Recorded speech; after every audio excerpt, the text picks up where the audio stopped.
मुखं करोति वाचालं पंगुं लंघयते गिरिं यत्कृपातमहं वन्दे श्रीगुरुं तारिणम्।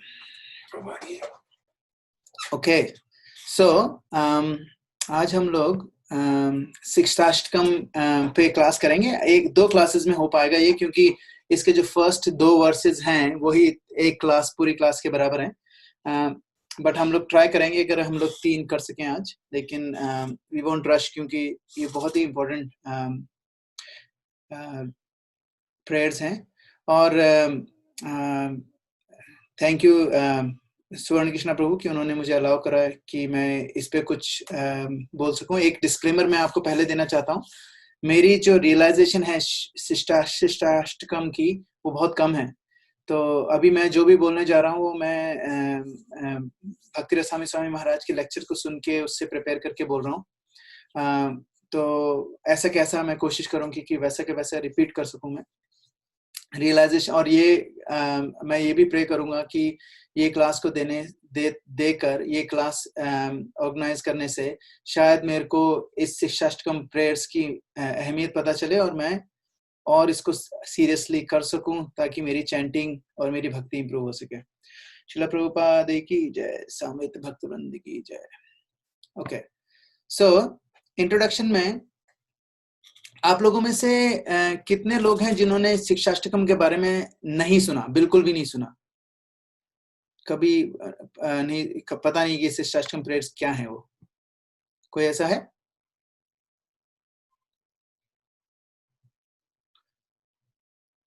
ओके, तो सब लोगों ने सुना है शिक्षाष्टकम प्रेयर? मैंने नहीं सुना हुआ। अच्छा प्रभु, आपने नहीं सुना? चलो ठीक है, मैं इसलिए जानना चाहता था ताकि मैं किस डिटेल में जाऊं उसके लिए। चलो ठीक है, तो ये जो है शिष्टाष्टकम जो प्रेयर्स है उसमें ये चैतन्य महाप्रभु के इंस्ट्रक्शंस हैं। अब चैतन्य महाप्रभु ने क्या करा था कि थोड़ा सा चैतन्य महाप्रभु ये किस तरीके से आए ये वर्सेस, ये इसके बारे में डिस्कस कर लेते हैं 5-7 मिनट। तो ये जो 8 वर्सेस हैं यही एक चीज है जो डायरेक्टली चैतन्य महाप्रभु से रिलेटेड है। उनको इससे एसोसिएट करा जाता है डायरेक्टली, मतलब उन्होंने ये डायरेक्ट इंस्ट्रक्शंस दिया है। ऐसे तो उन्होंने बहुत सारे इंस्ट्रक्शंस दिए हैं, लेकिन यही एक 6 इंस्ट्रक्शंस हैं, सॉरी 8 इंस्ट्रक्शंस हैं जिसको हमेशा चैतन्य महाप्रभु से रिलेट किया जाता है। तो यही एक उनका रिटर्न है और इसका भी रीजन है वो हम बाद में डिस्कस करेंगे। तो जैसा हम सबको पता है कि चैतन्य महाप्रभु स्वयं भगवान श्री कृष्ण हैं। वो राधा रानी के मूड में आज से 500 साल पहले इस पृथ्वी पर आए थे और उन्होंने हर तरीके से हम लोगों को ये सिखाया कि एक रोल मॉडल कैसा होना चाहिए। तो वो आदर्श रोल मॉडल है गृहस्था लाइफ के लिए, फिर वो आदर्श रोल मॉडल बने संन्यास लाइफ के लिए। तो और चैतन्य महाप्रभु के जितने भी फॉलोअर्स रहे हैं, जो षड गोस्वामीज वगैरह हैं, ये लोग बहुत बड़े बड़े स्कॉलर्स रहे हैं। They've been the most scholarly elevated personality ever existed in Kali Yuga. तो they were like very very high up, बहुत ही ज्यादा सुपीरियर क्वालिटी की स्कॉलरली एबिलिटीज थी इन लोगों में, और ये उनके डायरेक्ट डिसाइपल्स थे, है ना। अब जो ये शिक्षाष्टकम प्रेयर्स हैं, ये जो हैं, ये डायरेक्टली श्रीमद् भागवतम का मूड प्रेजेंट करती है। श्रीमद् भागवतम का जो मूड, और आगे भी हम और भी आ जाएंगे। एक्चुअली इससे वेदांत, सारे के सारे जो वेदास हैं उनका जो सम्मम बोनम है वो ये शिक्षाष्टकम प्रेयर्स हैं। तो वो क्या करा करते थे, जो जनरल पब्लिक होती है उनके लिए तो वो नगर संकीर्तन किया करते थे। तो वो गलियों में जाके अपने सारे डिवोटीज के साथ बहुत जबरदस्त वाला संकीर्तन करते थे और लोगों को अपना भक्त बनाते थे भगवान श्री कृष्ण का। तो ये तो वो सबके साथ करते थे। लेकिन फिर क्या हुआ, जब वो अराउंड 28 साल, आई थिंक फर्स्ट 24 इयर्स तक उन्होंने फर्स्ट 24 इयर्स तक के जो उनकी आदि लीला है, first 24 years of his life, उसमें उन्होंने क्या करा कि ही आफ्टर 24 ही टुक संन्यास, है ना। तो उससे पहले संन्यास लेने के बाद वो क्या करते थे, जब वो संकीर्तन करने के बाद अपने जो बहुत ही क्लोज डिवोटीज हुआ करते थे उनके साथ बैठ के इंटरनल डिस्कशन करा करते थे, उनका जो रियल मूड है वो उनको बताते थे। और ये जो मूड है वो धीरे धीरे उनका जब वो संन्यास आश्रम में थे, मध्य लीला में जो चैतन्य चरितामृत में बताते हैं कि उसमें उनका जो मूड था वो धीरे धीरे वो बाहर का संगीत उन्होंने बंद कर दिया, and he will only do close association with his in personal devotees, personal associates. तो ये जो प्रेयर्स हैं ये भगवान चैतन्य महाप्रभु की जो इनर फीलिंग्स है, जो उनके अंदर का भाव है ना, उसको दर्शाता है और वो हम लोगों को देता है एज इट इज, है ना, उनका जो एक्सपीरियंस है। ठीक है, वो लोग, अब चैतन्य महाप्रभु क्या करते थे, वो रूप गोस्वामी, सनातन गोस्वामी को डायरेक्ट शिक्षा दिया करते थे। एक बार क्या हुआ कि he spoke for 2 months continuously. उन्होंने एक बार प्रयाग में, शायद इलाहाबाद में, त्रिवेणी संगम में बैठ के उन्होंने, एक जगह है जिसका नाम है दशमेधा घाट, है ना, दशमेधा घाट है शायद, आई थिंक। और 2 महीने तक उन्होंने कंटिन्यूसली सनातन गोस्वामी को शिक्षा दी। और फिर उन्होंने रूप गोस्वामी को, फिर सनातन गोस्वामी को उन्होंने वाराणसी में शिक्षा दी। फिर उसके बाद तो ये लोग क्या करते थे, रूप गोस्वामी, सनातन गोस्वामी, इन लोगों ने बहुत बड़े बड़े इतने सारे लिटरेचर लिखे हैं स्क्रिप्चर्स पे बेस्ड, अराउंड 100,000 लिटरेचर, 100,000। अभी लोगों को 5 बुक निकालने में पूरा लाइफ टाइम निकल जाता है। मैं 100,000 लिटरेचर इन लोगों ने मिलके निकाले स्क्रिप्चर्स पे बेस्ड। तो Ramananda Roy, जैसे I think some of you guys would know Ramananda Roy. Ramananda Roy was very highly elevated genius in terms of शास्त्रिक knowledge and stuff. जब वो भगवान के भक्त बन गए, obviously, तो भगवान उनके साथ ना बहस करते थे।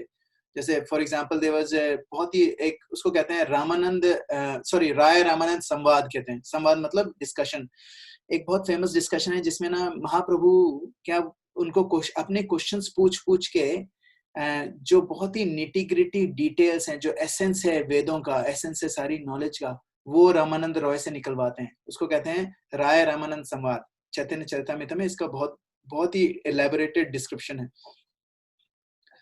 तो रामानंद रॉय उनको कहते थे, प्रभु आप ये बार बार मुझसे क्वेश्चन पूछे जा रहे हैं और आपको सब कुछ पता है, फिर भी आप मुझसे पूछ रहे हैं और मुझे टीचर बनाने की कोशिश कर रहे हैं, जबकि आपको सब कुछ पता है। लेकिन क्योंकि आप पूछ रहे हैं, ये आपका हुक्म है, तो मैं आपको बताता हूँ मेरी क्या अंडरस्टैंडिंग है। ऐसे कर करके उन्होंने उनसे बहुत सारी चीजें निकलवाई रामानंद राय से, और उसको भी बहुत अच्छे से कंपाइल करा हुआ है हमारे स्कॉलर्स ने।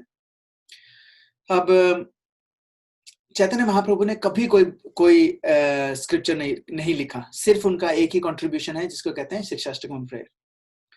अब ये जो शिक्षाष्टकम प्रेयर है, ये कहीं एक बार में बैठ के चैतन्य महाप्रभु ने नहीं बोली है। ये अलग अलग समय पर, अलग अलग जगह पर, अलग अलग सर्कमस्टेंसेस में उन्होंने ये वर्सेस बोले हैं। और जो रूप गोस्वामी है, उन्होंने इनको अपने बुक लिटरेचर जो उन्होंने लिखा था रूप गोस्वामी ने, उसका नाम था पद्यावली। पद्यावली में उन्होंने इन सारे जो वर्सेस हैं, इनको उन्होंने उसमें मेंशन करा हुआ है सारे के सारे। फिर उन्होंने कृष्ण जो चैतन्य चरितामृत के जो राइटर हैं, श्री कृष्णदास कविराज गोस्वामी, उन्होंने क्या करा, उन्होंने उस पद्यावली में से जो 8 वर्सेस जो डायरेक्टली चैतन्य महाप्रभु ने बोले थे, उनको निकाला और उनको अपनी चैतन्य चरितामृत के जो लास्ट अंत लीला का जो लास्ट चैप्टर है, उसका लास्ट चैप्टर है 20th चैप्टर, उसमें उनको डाला। और किस तरीके से डाला कि चैतन्य महाप्रभु का मूड शुरू से लेके एंड तक उसमें डिपिक्ट हो रहा है। तो वो हम आगे देखेंगे तो वो क्या है। तो जैसे मैंने आपको बताया कि पहले 24 साल तो वो घर पे थे, मतलब और 24 साल के बाद उन्होंने संन्यास ले लिया। फिर उसके बाद वो 6 साल तक पूरे देश में घूमते रहे, चैंटिंग, कांग्रेगेशनल चैंटिंग, हरि नाम करते रहे। फिर फ्रॉम एज ऑफ 30 to 48 वो अंत लीला में आता है। उसमें उन्होंने क्या करा, उन्होंने थोड़ा सा ही बिकेम इंटरनलाइज। फिर उन्होंने अपना वो छोड़ के लोग संकीर्तन थोड़ा सा कम कर दिया, और सिर्फ he used to go into these ecstatic symptoms। उनको एकदम से उस अपने कृष्ण भावनामृत में इतने गुम हो जाते थे, और वो सिर्फ अपने क्लोज एसोसिएट्स के साथ बैठ के ही करते थे। तो ये जो प्रेयर है ये अपने उसमें लिखी हुई है, क्या बोलते हैं, चैतन्य चरितामृत में, और इसी सीक्वेंस में लिखी है जिस सीक्वेंस में हम इसको पढ़ेंगे। तो अष्टकम का मतलब क्या होता है? अष्ट का मतलब होता है 8। अष्टकम का मतलब होता है पोएम विद 8 वर्सेस। और शिक्षा का क्या मतलब होता है? शिक्षा का मतलब होता है इंस्ट्रक्शन, है ना। तो इसमें सबसे इंपॉर्टेंट चीज बिफोर हम वर्सेस पे जाएं, ये इंपॉर्टेंट देखने की, these versus contain the essence of all वैदिक नॉलेज। मतलब अब लोग कहते हैं कि what do you mean by essence of all वैदिक नॉलेज? जितनी भी अपने वेदास हैं, जितने भी वेदास हैं, जितने भी इवन श्रीमद् भागवतम है, भगवत गीता, जितने भी ग्रंथ हैं, जितनी भी नॉलेज एग्जिस्ट करती है सनातन धर्म पे, और किसी, एक्चुअली नॉट सनातन धर्म, any scriptures of any faith, उन सब का निचोड़, उन सब का सम्मम बोनम इन 8 जो श्लोक हैं इसमें आता है। मतलब अगर एक्चुअली इट इज सेड कि जिसको चैतन्य कविराज गोस्वामी कहते हैं और शिला रूप गोस्वामी भी यही कहते हैं, जिनको ये 8 वर्स डिवोशनल तरीके से समझ में आ जाते हैं और वो इनको डिवोशनली रोज पढ़ता या सुनता है, उसको किसी भी स्क्रिप्चर को टच करने की भी जरूरत नहीं है। लेकिन क्योंकि हम लोग नित्यबद्ध जीव हैं, हम लोगों के लिए लागू नहीं होता है, क्योंकि हम लोगों को ये वर्सेस समझने के लिए ही हम लोगों को बाकी स्क्रिप्चर्स का सहारा लेना पड़ता है। लेकिन ये अपने आप में संपूर्ण है ना। अब हम लोग क्या करेंगे, क्विकली जो वर्स है उनको एक बार पढ़ लेंगे। ये वर्स मैं इसलिए पढ़ना चाहता हूँ ताकि we can invite Chaitanya Mahaprabhu and Panchatattva in this for this class, and जो भी इस क्लास को देख रहे हैं उन सब के लिए, so that we can get some auspiciousness and some sukriti, so that हम लोग जो भी आज सुने या पढ़ें या फिर देखें या समझें, उससे हमारी भक्ति पे एक पॉजिटिव इम्पैक्ट आए। तो मैं अपने आप ये 8 वर्स एक बार पढ़ लेता हूँ, and then will continue on the starting from verse 1।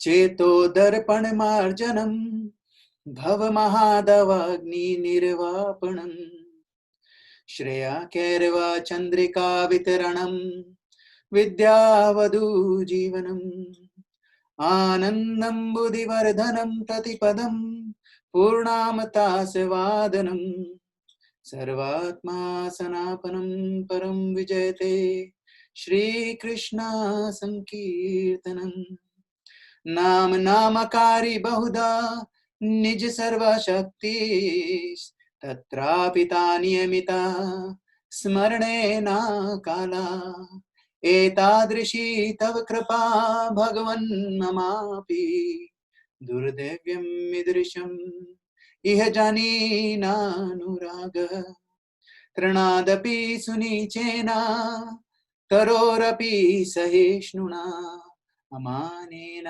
मानदेन कीर्तन्या सदा हरि न धनं न जनं न सुंदरीं कवितां व जगदीश कामये मां जन्मनि जन्मनीश्वर भवताद् भक्तिरहितुकी त्वयि अयि नन्दातनुजा किन्करं पतितं मां विस्मे भवाम्बुधौ कृपया तव पादपङ्कज स्थितधूलि सदृशं विचिन्तया नयनं गलदश्रुधार्या वदनं गदगदहृदया गिरा पुलकेर्निचितं वापुः कदा तव नाम ग्रहेणे भविष्यति युगयितं निमिषेण चक्षुषा प्रवशायितं शून्यायितं जगत् सर्वं गोविन्दाविरहेण मे आश्लिष्य वा पदामृतां पिनष्टु माम् अदृश्नान् मर्म हतां करोतु वा यथा तथा वा विदधातु लम्पटो मत प्राणनाथस्तु स एव नापरा हरे कृष्ण कृष्ण कृष्ण हरे हरे हरे राम राम राम हरे हरे। चैतन्य महाप्रभु की जय। तो ये जो अभी अपन नेक्स्ट उस पे जाते हैं। तो कहते हैं जो ये वर्स, जो ये 8 जो श्लोक हैं रोज पढ़ता है, he will get an ultimate fruit of devotion। प्रेम भक्ति, जो हमारी प्रेम भक्ति है वो उसको मिलती है सिर्फ पढ़ने से, लेकिन you have to do it with devotion, जो डिवोशन के साथ पढ़ने से। तो जब महाप्रभु ये वर्स जब भी उन्होंने ये वाले वर्सेस पढ़े हैं, ये बताए हैं अपने क्लोज एसोसिएट को, उसके बाद उनको बहुत जबरदस्त एक्सैटिक सिम्टम्स आने लग जाते थे, एकदम पागलों जैसे व्यवहार करने लग जाते थे वो, क्योंकि वो इतने ज्यादा डूब जाते थे भक्ति में कि उनको होश नहीं रहता था कि वो क्या कर रहे हैं, बिल्कुल होश नहीं रहता था। इसीलिए इसको टेस्ट करना, इस एक्चुअल जो इसमें हमारा क्या बोलते हैं इसको, टेस्ट, इस एक्चुअली 8 वर्सेस को टेस्ट करने के लिए हमें क्या करना पड़ेगा कि हमें ध्यान रखना पड़ेगा कि हम इसको डेली करें और उसका जो मीनिंग है उसके साथ करें, ताकि हम लोगों को एक वो भाव आए, उसके भाव का एक छोटा सा हम लोगों को एक कण मिल सके। अभी क्या है कि ये जो अब जब इससे पहले कि हम उस वर्स को पढ़ें, वो जो वर्स है उसमें ना सारी की सारी जो डिवोशनल सर्विसेज के स्टेजेस हैं, जो हमारी भक्ति की जो स्टेजेस हैं, वो पूरी की पूरी उस वर्स में आ रही हैं। तो इसीलिए पहले हम लोग क्विकली डिस्कस कर लेते हैं कि स्टेजेस हैं क्या भक्ति की। सो पहली स्टेज है भक्ति की साधना भक्ति, दूसरी है भाव भक्ति, और तीसरी है प्रेम भक्ति। ठीक है। सो साधना भक्ति क्या है? साधना भक्ति वो है जो हम लोग अभी कर रहे हैं। हम लोग चैंटिंग कर रहे हैं, हम लोग लेक्चर सुनते हैं, हम लोग कीर्तन करते हैं, अभी हमने गौरा आरती करी, ये सारी साधना भक्ति में आते हैं। ठीक है। तो हम लोगों को क्या बोला जाता है? हम लोग वी आर प्रैक्टिसिंग डिवोटी, है ना। साधना भक्ति, हम लोग साधना कर रहे हैं। साधना का मतलब होता है प्रैक्टिस, मतलब सो हम लोग जैसे डॉक्टर्स होते हैं, डॉक्टर्स का हमेशा ये पूछा जाता है आपकी प्रैक्टिस कैसे चल रही है। तो डॉक्टर कभी भी कंप्लीट नहीं माना जाता है डॉक्टर को, वो डॉक्टर्स भी प्रैक्टिस करते हैं, लॉयर्स भी प्रैक्टिस ही करते हैं। तो प्रैक्टिस का क्या मतलब होता है? प्रैक्टिस का मतलब होता है कि हम लोग अभी परफेक्ट नहीं हुए हैं और ना ही कभी हो पाएंगे, क्योंकि जो भक्ति का मार्ग है वो इतना वो है, एलिवेटेड है, कि हम लोग अल्टीमेट जगह पहुंच भी जाएंगे तो भी हमारी जर्नी आगे आगे अपनी खुलती जाएगी। तो साधना में क्या होता है? साधना भक्ति के स्टेज में क्या होता है कि हम लोगों को जो इंस्ट्रक्शन मिले हैं गुरु, साधु और शास्त्र से, वो हम लोग लेते हैं और वी रन विद इट।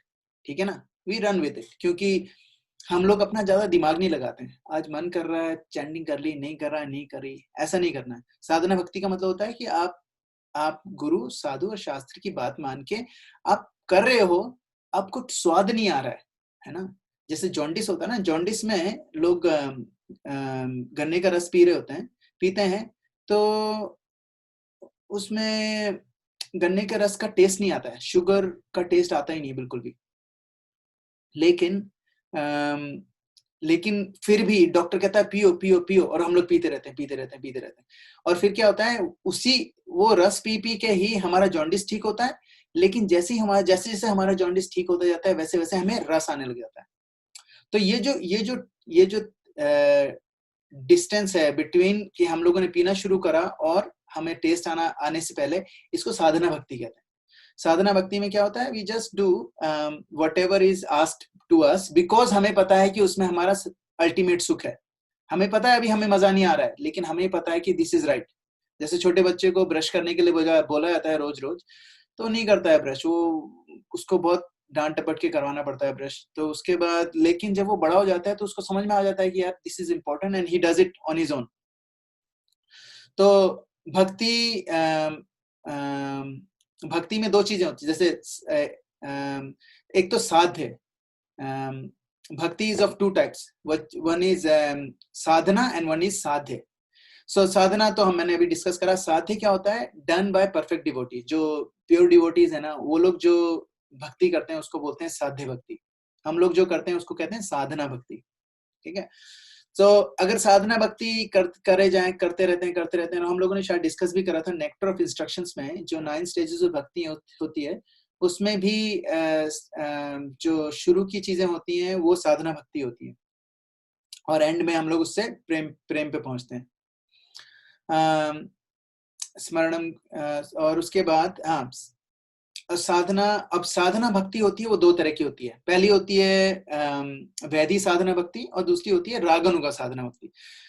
वैदिक साधना भक्ति वो होती है जो हम लोग करते हैं क्योंकि हमें अभी मजा नहीं आ रहा है, लेकिन क्योंकि हम लोगों ने गुरु की बात मानी है, शास्त्र की बात मानी है, हम लोग ट्राई कर रहे हैं, हम लोग ट्राई करे जा रहे हैं. मतलब घंटी बजाया जा रहे हैं, करताल बजाया जा रहे हैं, मजा आ रहा है चाहे नहीं आ रहा है, रोज अगरबत्ती कर रहे हैं, दिया कर रहे हैं, चैंटिंग भी कर रहे हैं, मजा नहीं आ रहा है, लेकिन फिर भी करे जा रहे हैं. उसको कहते हैं वैधि. वैधि मतलब विधि के साथ. और दूसरी होती है रागानुगा. रागानुगा में क्या होता है? रागानुगा का मतलब हो गया कि अब आपको किसी को बोलने की जरूरत नहीं है ना. अब आपके साथ क्या होगा कि आपको कुछ बोलने की जरूरत नहीं है, अपने आप आपके मन से आपको भक्ति करने की इच्छा होगी. अब आपको गुरु ने बोला है चाहे नहीं बोला है, लेकिन आपको स्पॉन्टेनियसली भाव आता रहेगा. उसको कहते हैं रागानुगा भक्ति. ठीक है. तो उसमें क्या होता है? नेचुरल वे में भक्ति होती है. फिर उसके बाद साधना भक्ति के बाद ऑब्वियसली आती है भाव भक्ति. भाव भक्ति में क्या होता है? भाव भक्ति एक ऐसी इंटरमीडिएट स्टेज है जब हमारे को प्रेम भक्ति मिलने वाली होती है, तो उसमें जो फूल अंकुरित होने वाला होता है ना, वो बड निकल आती है उसकी. तो that means it is about to fructify, it is about to blossom. जो हमारी प्रेम भक्ति एकदम खिलने वाली होती है उस वक्त, वो उस स्टेज को कहते हैं भाव भक्ति. और जो भाव भक्ति जो होती है, you can actually have Darshan of the Lord himself. वो बहुत हाई स्टेज है. एंड फिर प्रेम भक्ति तो खैर इट्स अल्टीमेट, इसमें इसका कोई वही नहीं है. उसके बाद हम लोग एक चीज तो हम लोग ये समझनी है. दूसरी हम लोग देखेंगे कि जो हम लोग वैदिक नॉलेज है, इसमें भी 3 स्टेजेस हैं. अब मैं आपको बताऊंगा मैं क्यों 2 चीजें पढ़ रहे हैं पहले, इससे पहले कि हम फर्स्ट वर्स में जाएं. स्टेजेस ऑफ वैदिक नॉलेज में 3 स्टेजेस हैं. एक होता है संबंध, एक अभिधेय और एक प्रयोजन. संबंध ज्ञान क्या होता है? जैसे मैं कौन हूं, है ना, भगवान कौन है, मेरा उनके साथ क्या संबंध है. ठीक है. ये भौतिक प्रकृति क्या है, what is this material world. हमारा जो आत्मा का इंटरेक्शन जो होता है मटेरियल वर्ल्ड के साथ, हमारा जो इंटरेक्शन है कृष्णा के साथ. लिबरेटेड सोल कौन होती हैं, ठीक है, कंडीशन सोल कौन होती हैं, नित्य बद्ध नित्य नित्य नित्य मुक्त लोग कौन होते हैं, नित्य बद्ध लोग कौन होते हैं. ठीक है. और इस तरह की चीजें होती हैं. इसको कहते हैं, ये साधना संबंध ज्ञान में आती है, सॉरी संबंध ज्ञान. ठीक है. अब अगर आपको ये संबंध ज्ञान नहीं है तो आपकी भक्ति हो ही नहीं सकती. क्योंकि आपको अगर यही नहीं पता है कि मैं कौन हूँ, भगवान कौन है, मेरा उनके साथ क्या रिलेशनशिप है, अगर ये नहीं पता होगा तो वी कांट इवन स्टार्ट भक्ति. ठीक है ना. जैसे भगवत गीता हम लोगों को बोला जाता है, very basic understanding Bhagavad Gita की होनी बहुत जरूरी है अगर आपको संबंध ज्ञान जानना हो. जैसे कि आपको समझ में आना चाहिए कि आत्मा क्या है,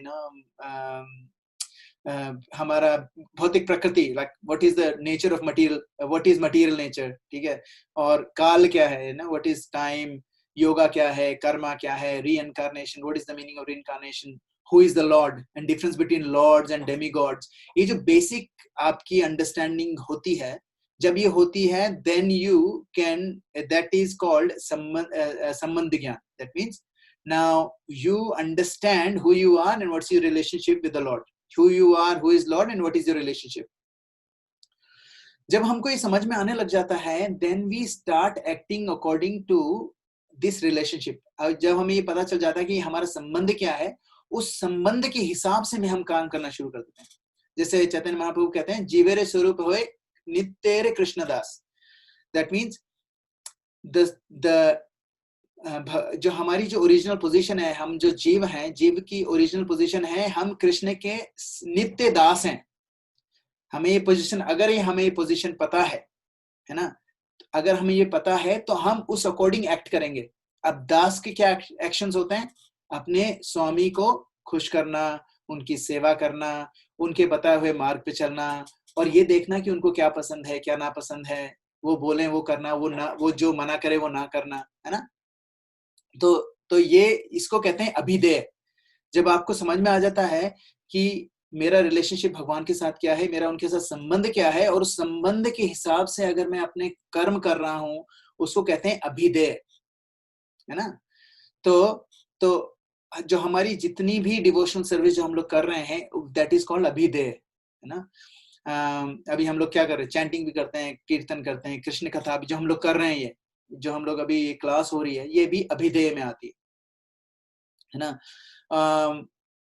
और उसके बाद हम लोग ये काम कर रहे हैं, तो हम लोग क्यों कर रहे हैं? अगर हमें जब तक हमारे पास गोल नहीं होगा तो हम लोग क्यों करेंगे ये सब चीजें?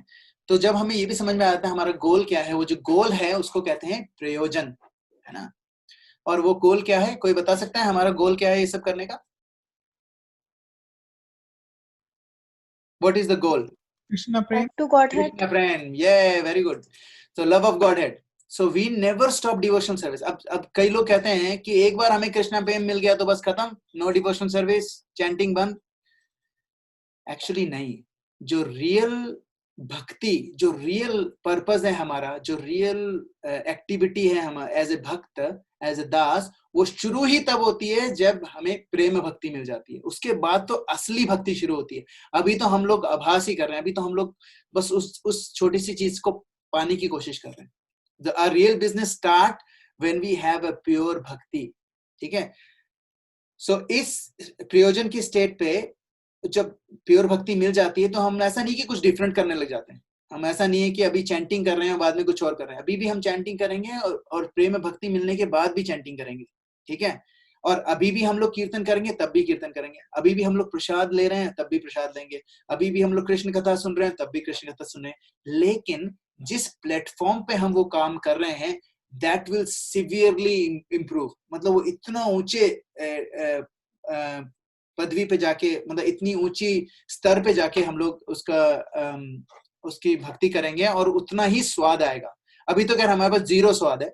कुछ लोगों को, आप लोगों में से कुछ लोगों को है, हो सकता है हो, मेरे को डेफिनेटली नहीं है स्वाद अभी। I don't have a taste for devotion at the moment. But जो भी लोगों को थोड़ा बहुत डिवोशनल एसेंस मिल रहा है, थोड़ा बहुत अच्छा लग रहा है, you multiply that by billions and billions and billions of times, and that is not even one drop of what you actually experience. जितना आपको अभी अच्छा लग रहा है उसको मल्टीप्लाई कर दो 1 बिलियन टाइम से, उसमें जितना मजा है वो भी प्रेम भक्ति के स्तर पे जो मजा होता है उसका एक बूंद बराबर भी नहीं, है ना।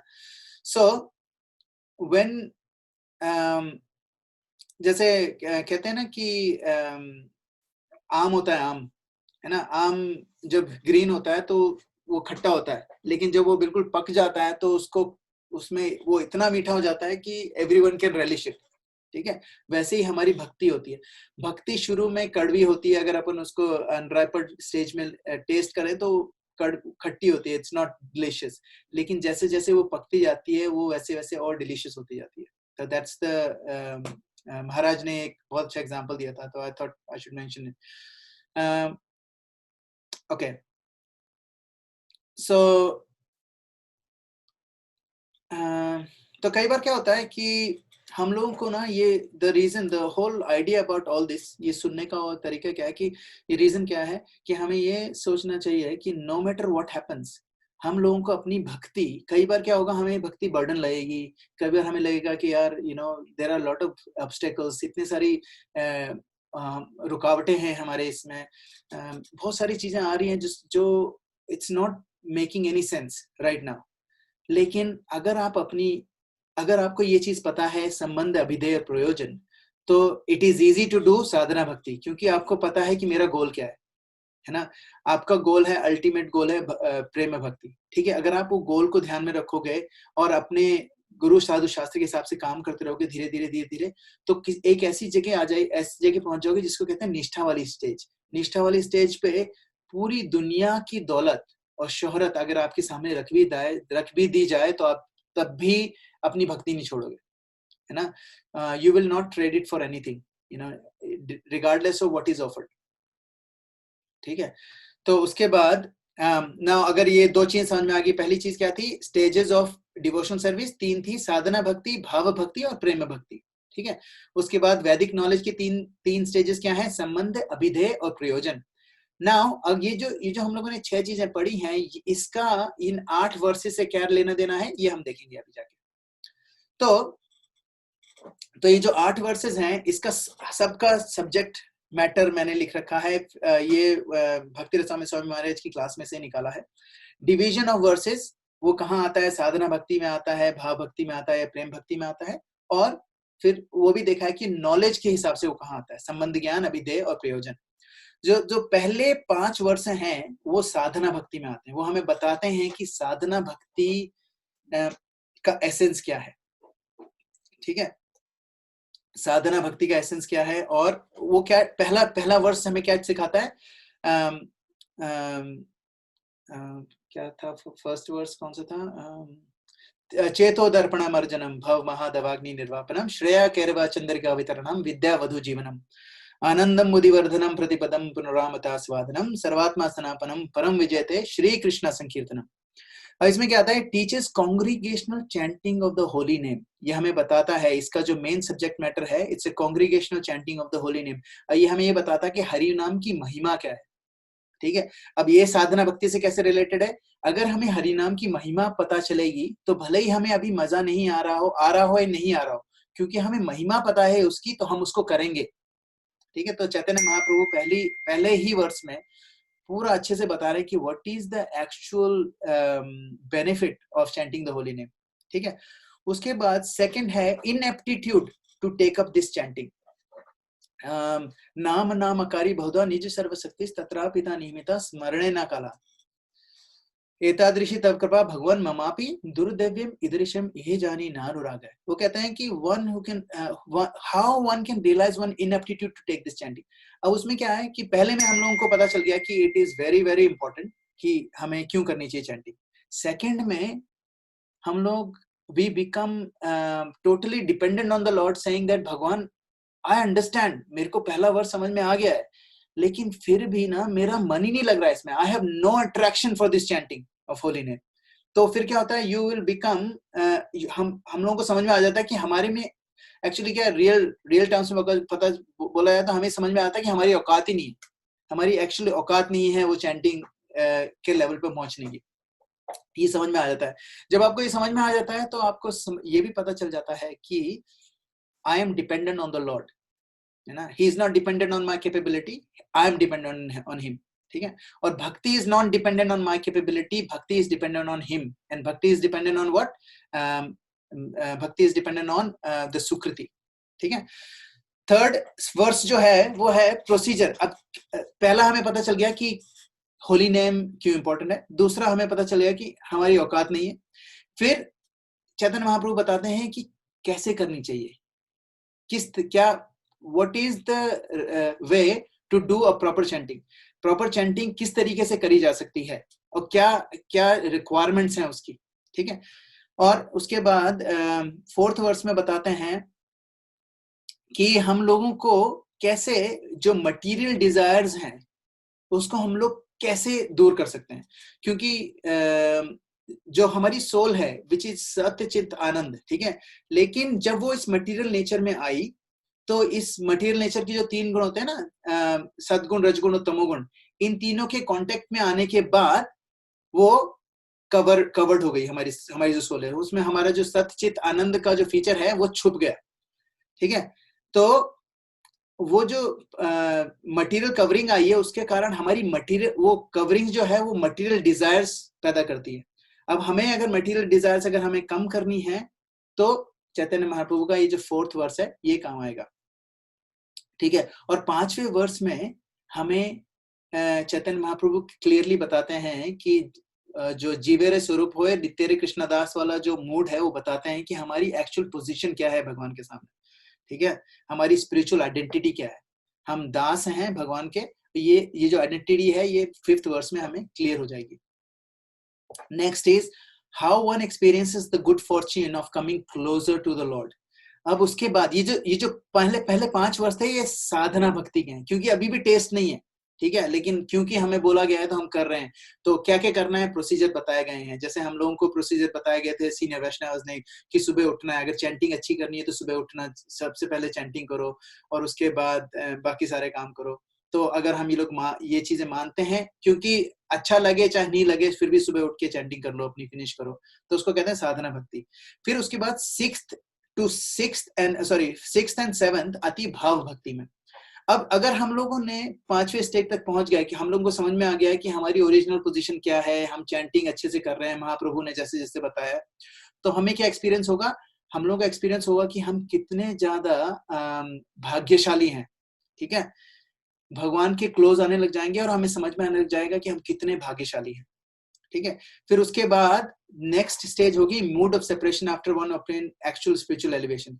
उसके बाद जो विरह की आग होती है, विरह, तो उसको क्या बोलते हैं, उसका संस्कृत वर्ड ही भूल गया। एनीवे, तो जो विरह होता है, अब हमें, क्योंकि अब हमको समझ में आ गया है कि भगवान के नजदीक आने, भगवान के साथ होने का कितना बड़ा महत्व है, क्योंकि हमने थोड़ा सा टेस्ट कर लिया नाउ। क्योंकि हमें थोड़ा सा टेस्ट आ गया और हमें समझ में आ गया कि हम पहले स्पिरिचुअल वर्ल्ड में थे और हम अपनी ही करनी के हिसाब से इस मटेरियल वर्ल्ड में आ गए हैं, क्योंकि we were envious of the Lord. जब हमें थोड़ा समझ में आता है, then we become so anxious कि यार ये, like when you are missing someone, like for example the only thing I can compare this with is the way I, जैसे मैं अपनी मम्मी को मिस करता हूँ, ठीक है।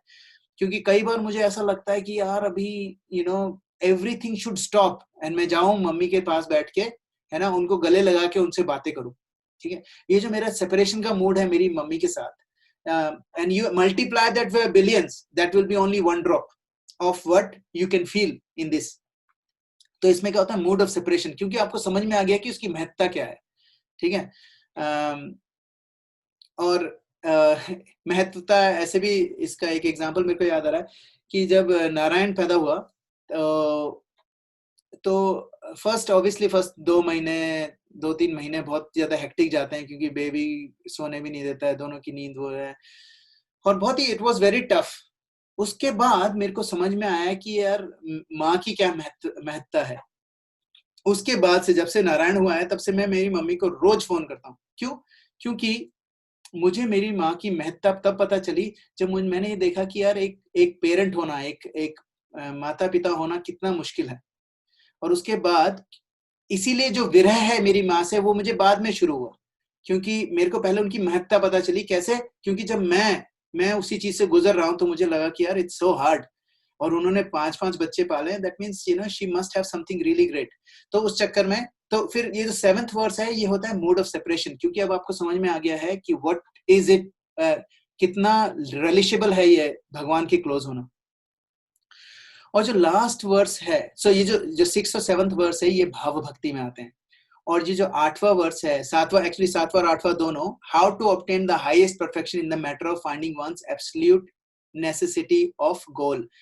ये जो लास्ट वाला है, ये जो हम लोगों ने प्रयोजन के बारे में पूछ रहे थे ना, आपका गोल, तो इसमें क्या आपका प्रयोजन इतना क्लियर हो जाता है, और उसमें भी हाईएस्ट परफेक्शन कैसे लाना है वो बताया है 8वें पे।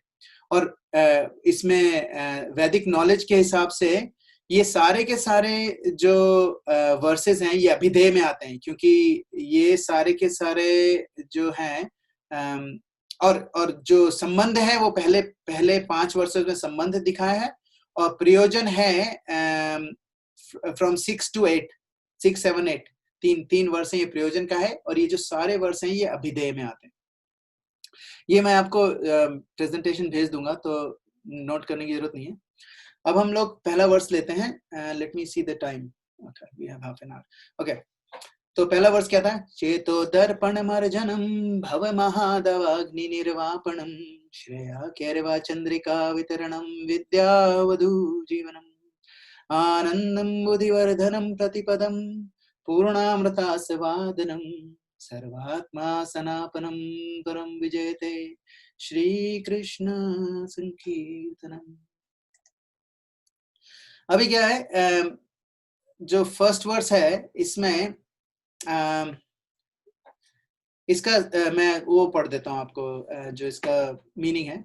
श्री कृष्ण संकीर्तन की परम विजय हो, जो हृदय में वर्षों से संचित मल का मार्जन करने वाला तथा बारंबार जन्म मृत्यु रूपी दावानल को शांत करने वाला है। दावानल है वो फॉरेस्ट फायर, जो जंगल में आग लगती है ना, उसका दावानल, दावानल को शांत करने वाला है। यह संकीर्तन यज्ञ मानवता के लिए परम कल्याणकारी है, क्योंकि चंद्र किरणों की तरह शीतलता प्रदान करता है और समस्त अप्राकृतिक विद्या रूपी वधु का यही जीवन है।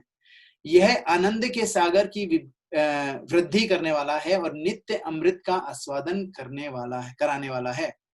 अभी इस वर्ष को, इस वर्ष में 7 चीजें हैं जो मैंने बोला था ना कि पहला वर्ष ग्लोरीफाई करता है होली नेम को, होली नेम के बारे में बताता है, होली नेम की क्या क्वालिटीज हैं। तो हम लोग नेक्स्ट स्लाइड में देखेंगे कि होली नेम की एक्चुअल क्वालिटीज क्या क्या हैं। इसमें 7 चीजें बताई हैं। पहला है चेतो दर्पण मर्जनम, ठीक है, which is the first one. फिर भव महादवाग्नि, चेतो दर्पण मर्जनम का मतलब होता है cleanses the mirror of heart, ठीक है। अब हमारा जो हार्ट है इट्स लाइक ए मिरर, ठीक है। अपने अलग अलग स्क्रिप्चर्स में, भगवत गीता, श्रीमद् भागवत में बहुत अच्छी तरीके से दे रखा है कि जितना to the degree we clean our heart, to that degree we will know who we are. For example, अगर आपको अगर आपको सुबह सुबह उठ के देखना है कि आप कैसे दिख रहे हो, एंड आप जाते हो एक मिरर के सामने, उस मिरर पे पूरी धूल जमी हुई है, तो यू कांट सी योरसेल्फ, आप अपने आप को नहीं देख पाओगे, ठीक है, आप अपने आप को नहीं देख पाओगे, ठीक है। सेम विद, अगर हमारे हार्ट में, इफ हमारे हार्ट रूपी जो हमारा दिल, हृदय रूपी दर्पण है, उसमें बहुत ज्यादा गंदगी लगी हो, तो हम कौन है ये हम नहीं जान सकते। Who we are we will never be able to find out, ठीक है। तो अगर हम कौन है ये जानना है, तो पहले, सबसे पहले हमें अपने मन के ऊपर जो बहुत मिट्टी जमी हुई है उसको साफ करना है।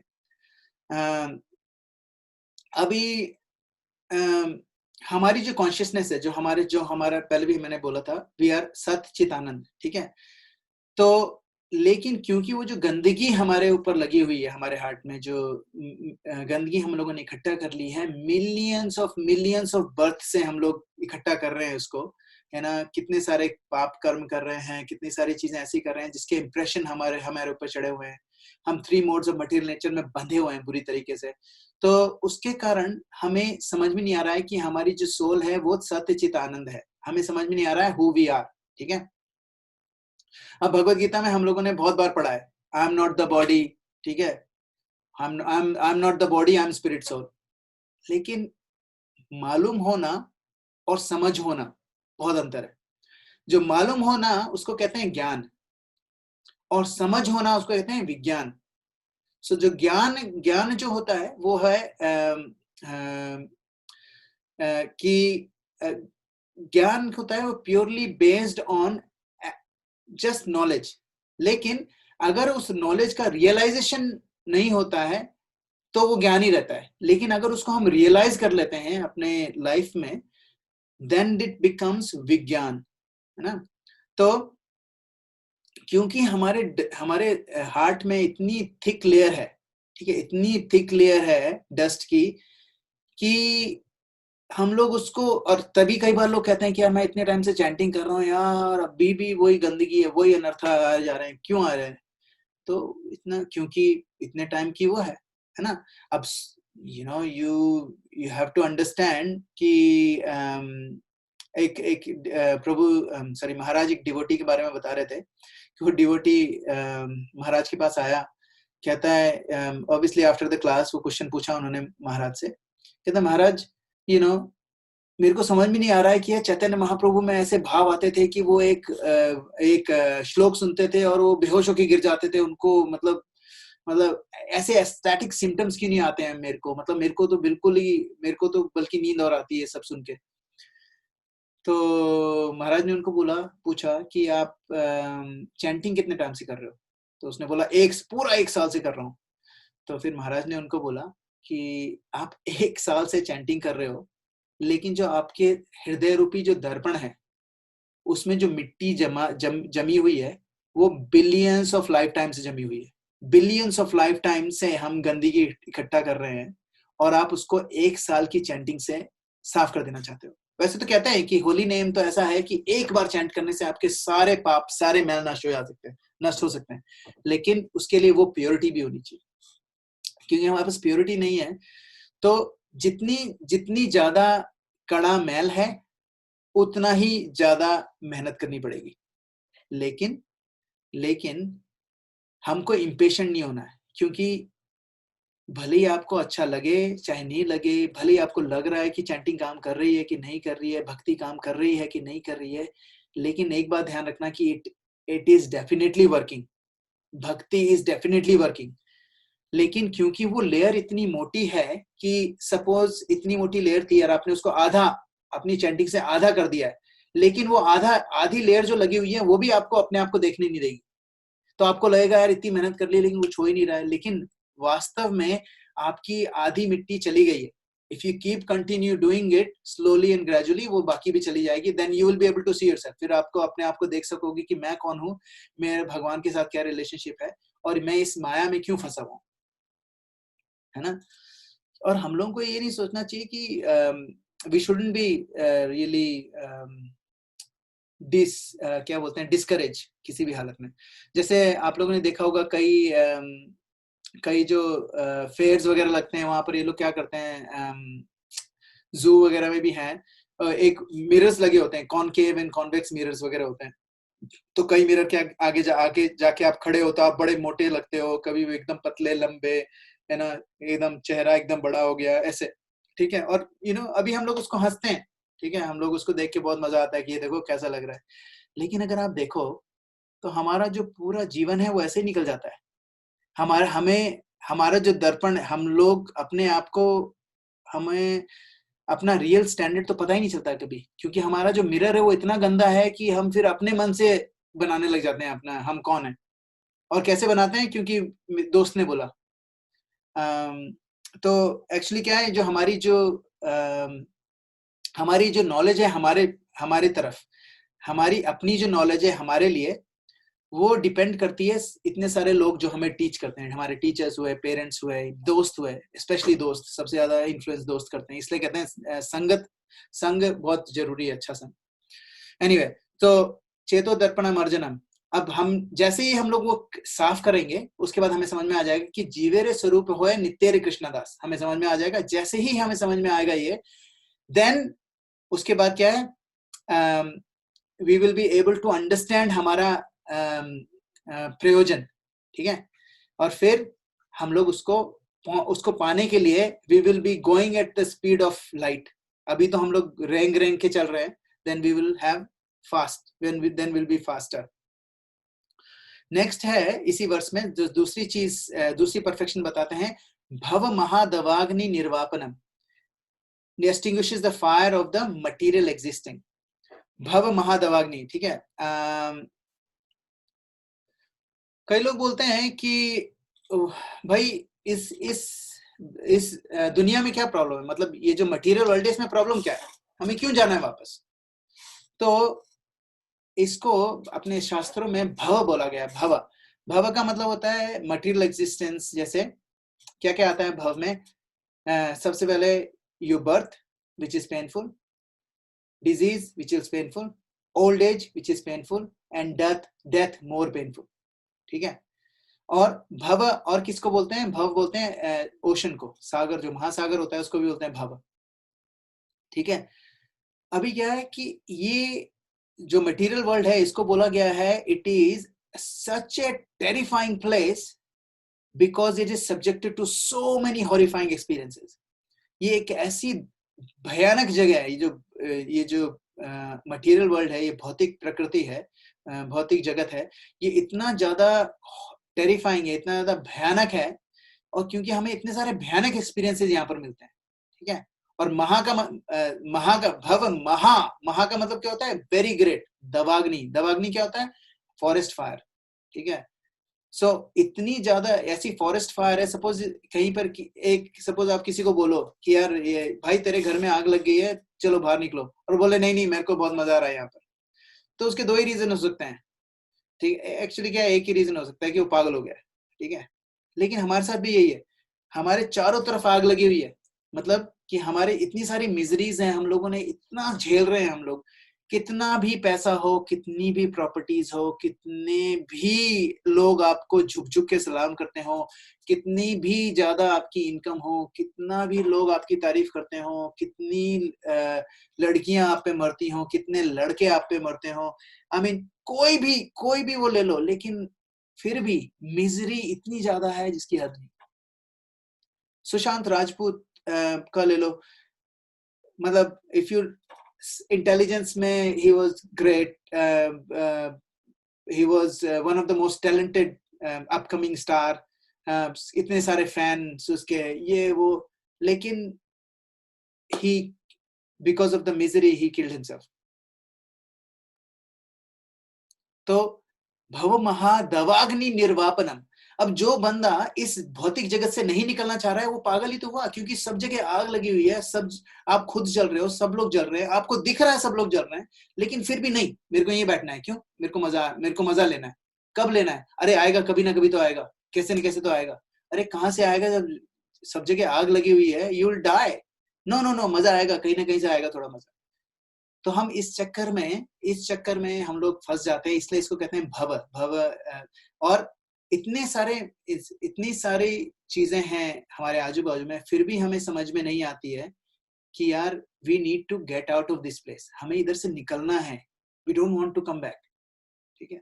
और जो बोलता है I want to come back, look, there are other higher purpose for that as well. Prabhupada came back for us, but I'm talking about in general, हम जैसे जीवों के लिए, मेरे जैसे जीवों के लिए, it's useless, it's a useless thing, it's a stupid thing to think about coming back, है ना, बेवकूफी होगी, क्योंकि कौन आना चाहेगा, सब जगह आग लगी हुई है। भव महादवाग्नि निर्वापनम, है ना, तो सॉरी भव महादवाग्नि, अब इतनी दवाग्नि में निर्वापनम का क्या मतलब होता है, निर्वापनम मतलब एक्सटिंग्विशेस, जैसे फॉरेस्ट फायर आपने तो देखा होगा ऑस्ट्रेलिया में, विक्टोरिया में तो खासकर बहुत फॉरेस्ट फायर्स होती है, तो the only way it will be fixed up is when there is torrential rain, बहुत जबरदस्त मूसलाधार बारिश होती है, उसके बाद ही वो सारी की सारी जो आग है वो बुझ जाती है। तो चैतन्य महाप्रभु कहते हैं कि ये जो मंत्र है, होली नेम है, यह है भव महादवाग्नि निर्वापनम, ये जो होली नेम है वो एक रेन, एक बारिश की तरह उस वन में गिरता है जिसमें आग लगी हुई है, जिसमें हम लोग बैठे हैं, और वो जो आग है वो कितनी शीतलता प्रदान करती है। वैसे ही इस भव सागर में जो हम लोग फंसे हुए हैं, आग लगी हुई है चारों तरफ, और ऊपर से जो बारिश हो रही है, वो जो बारिश है वो होली नेम की है ना। तो that's what Chaitanya Mahaprabhu is trying to say.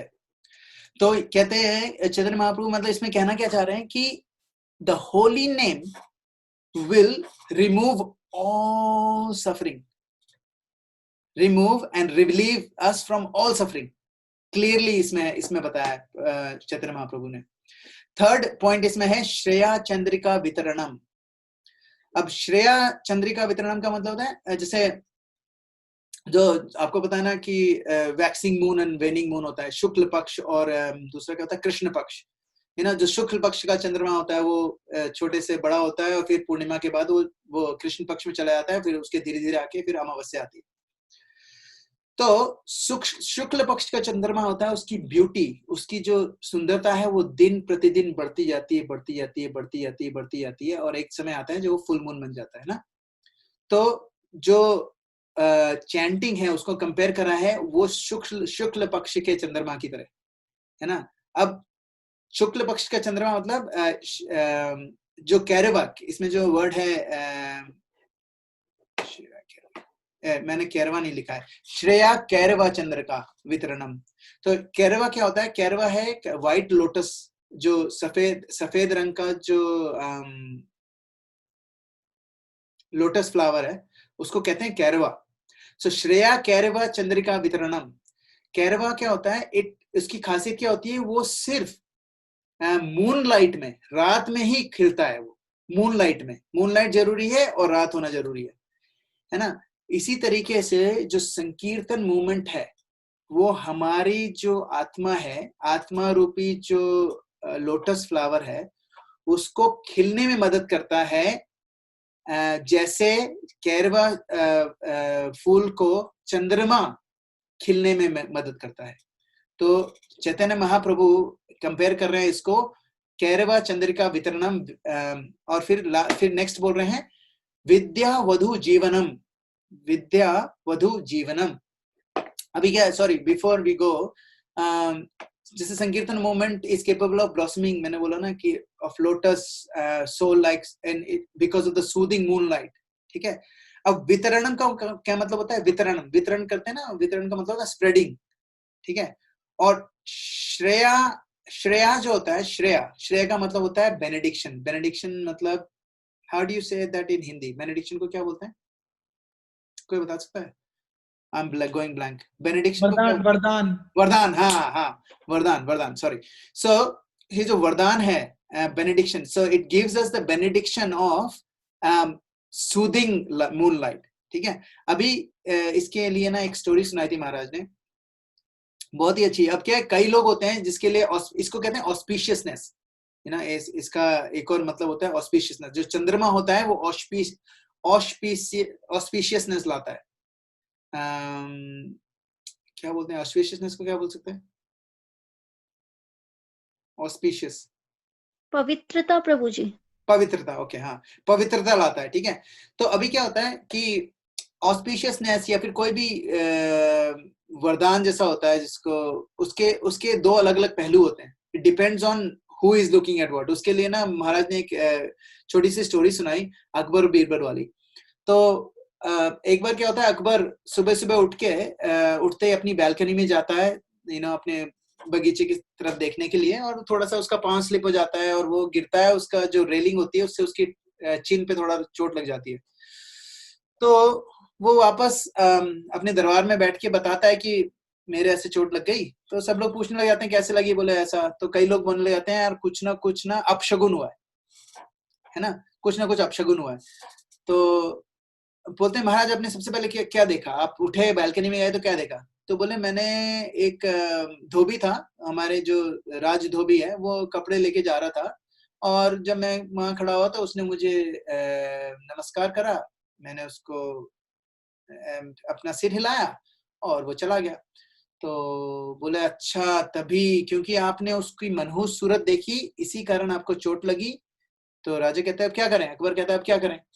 तो कहता है उसको मृत्यु दंड दे दो। तो कहता है ठीक है, इसको मृत्यु दंड दे दो, क्योंकि इसकी शक्ल देखने के कारण मेरे को ये चोट लगी, क्योंकि उसकी जो शक्ल है वो अपशगुन हो गया। अभी तो ये बात उनको पता चलती है बीरबल को। तो वो जो धोबी होता है उसको पता होता है बीरबल बहुत समझदार है, तो वो किसी अपने रिलेटिव को बोलता है बीरबल के पास जाने के लिए और बताने के लिए कि सारी चीजें उनको बताओ, क्योंकि महाराज तो मेरे को सूली पे चढ़वा रहे हैं। तो फिर वो जाता है, बीरबल जाता है महाराज के पास, अकबर के पास, कहता है अकबर महाराज ये आप क्या करने जा रहे हैं? तो बोले कि ये मनहूस है, इसकी मैंने शक्ल देखी तो मेरे ठोड़ी पे चोट लग गई। तो कहते हैं कि इसको तो सजा तो मिलेगी क्योंकि मेरे सारे दरबारियों ने बोला है।